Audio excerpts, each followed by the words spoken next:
Here is the workhorse of Crush Live Poker, one of our best content creators, Nate. Hello, you're up next, Nate. All right. So what's this hand here? Played out of Cincy or what? Yeah, it's a private game, and we're playing 5-5, $10 straddles on. Mandatory? It's on like 95% of the time. Okay. All right. So 5-5. And how deep are you? We're 2,700 effective, and I'm in the third blind or the straddle. You're in the straddle. Yeah, with King of Hearts, Jack of Clubs. All right. So hero in the straddle, King of Hearts, Jack of Clubs. Okay. All right. Cutoff goes 35, and it folds to me, and I just make the call. All right. So cut off to 35. Is that about the standard open size at 5-5-10? Yeah, basically. All right. Hero calls. So, and then we get 10 of spades, 9 of clubs, 4 of diamonds. 10 of spades, 9 of clubs, 4 of diamonds. So hero here with gut shot to a queen, 2 overcards. Okay. Right. And I check, and he quickly fires 50.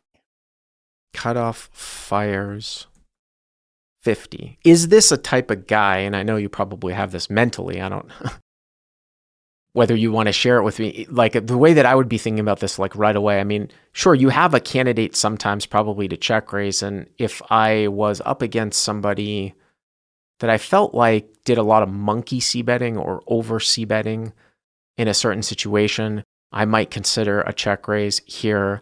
It would be slightly better to have King Jack suited with the backdoor, which you might 3-bet off pre anyways.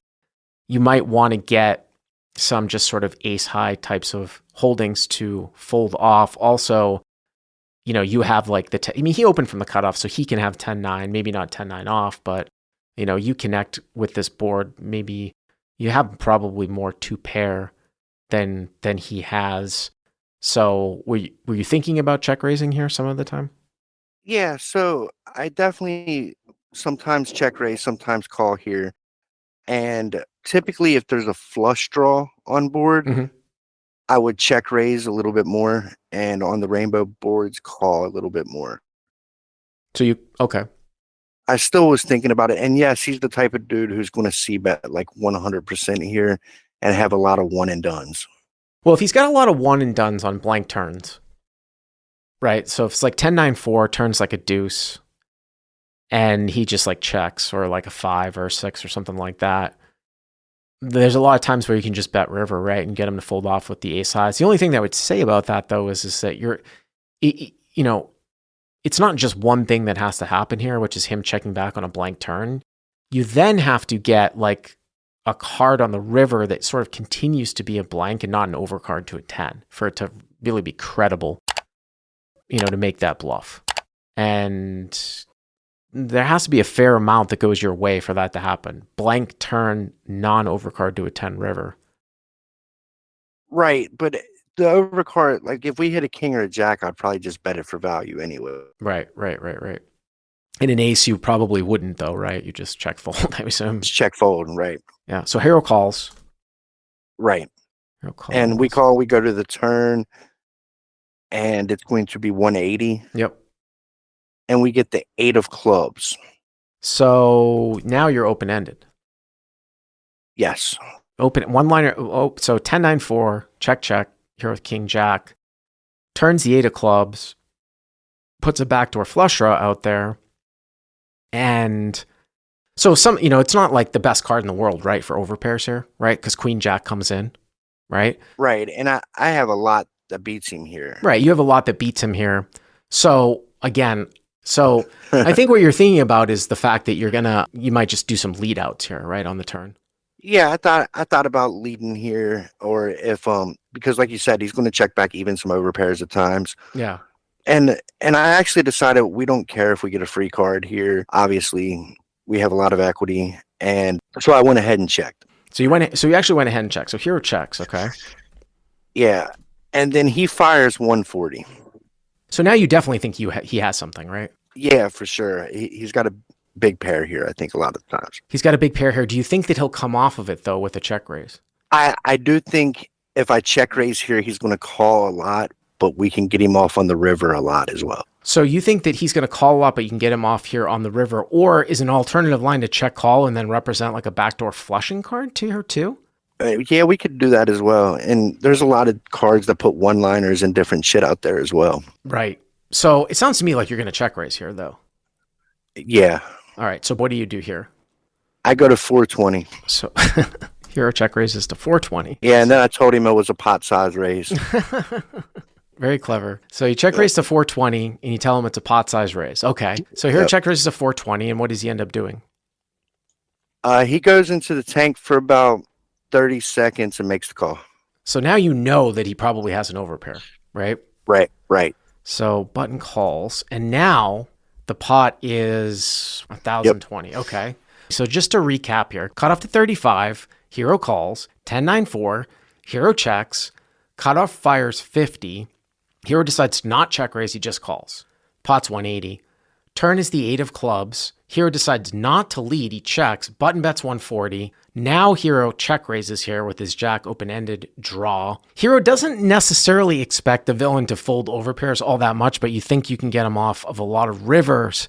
Now, are you giving up on blanks like, say, like the deuce of hearts or something like that? Well, my plan is to represent 2 pair plus here. Sets, 2 pair. So I'm giving up on aces, kings. Obviously, a queen's good for us, you know what I mean? But right. Well, of course, a king you don't have to bluff, right? Right. King, I don't have to bluff, correct. You're beating like jacks and queens and things like that. And then is he the type of guy that bet calls and then might fold to the river when nothing changes though at all? Yeah, he's the type of guy you got to show him twice for him to believe you, really. Okay. So he's that type of player that he might actually call and then fold at a brick river. All right. So it's 1,020, 10, 9, 4, 8. All right. What's the river here? And we get the jack of diamonds. The jack of diamonds. So you make top pair. Yep. But it puts a one-liner out there to a straight. Yeah, one-liner to a queen or a 7. A 7 on the, you're right. I mean, you have to go for it now, right? Don't you? I mean, I guess he's going to have some queen here too, right? You think he shoves back here with like queen jack, something like that on the turn? Yeah, for sure. Are you ever thinking, and I'm peppering you with questions, Nate, more so than a regular caller, are you ever thinking that your hand has enough showdown value that he would ever like bet twice with like backdoor clubs or something and then it goes check, check and you win? Or you think that you have to go for it here at the end? I don't think I have any showdown value here. Okay. So the pot is 1,020 and you guys have put in, I mean, you've got like what, 2,100 left in your stack, right? Right.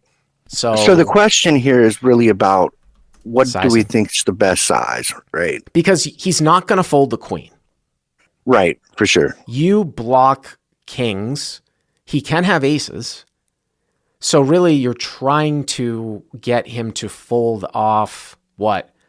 There's 3 combos of kings, 6 combos of aces. Do you think he plays like ace 10 in this manner or king 10 in this manner or something like that? I mean, maybe some of the time. I really doubt it, though. I just had him on aces and kings and maybe some queens in here. Obviously, you can have queens, but... I mean, here's the thing. Like, if you boil this one down to an extreme where you're just really trying to fold out aces and kings, and maybe he doesn't have a range of like having 2 pair or something like that, it doesn't appear to me that the most efficient bet size would be something like all in, because what would be the point of that? Because there is a portion of his range that's always calling, right? Because Queen X is always calling, which is a one-liner to a straight. So you want to choose an amount that gets those non-straight hands to fold out, right? Right, exactly. So maybe like 800, 900, something like that. Now you have to take a step back, 7 to 900. And maybe you could even get away with going even smaller than that. But you have to take a step back here too, though. And I don't know what your image is like. I mean, you might have a dynamic sometimes, Nate, where a guy might just never fold a pair anyways, but it doesn't sound like that's necessarily a dynamic. I think you would have said something about that. Right. No, I definitely get folds, obviously. There's certain people that would call me down here, but this guy's definitely going to have a fold button. So what sizing did you choose here? I went 750. Okay. Here goes 750. And what happened? And he tanks and folds aces to us. Folds ace. Sounds like you got this guy down here to a T, but obviously you recognize the fact that when you river top pair, you don't have showdown value and that you have to turn that into a bluff. I'm assuming that you're going to probably bluff if the backdoor clubs come in here too, even if it's like a low club, something like that. Yeah. Low Right. club, if he's looking at sort of absolute like hand strength, a 6 is a good card for you. Of course, a 7 makes your hand, but a jack is one where you turn top pair, but you need to turn that into a bluff. What about if it's like a 10 or a 4 came on the non-club side here on 10, 9, 4, 8?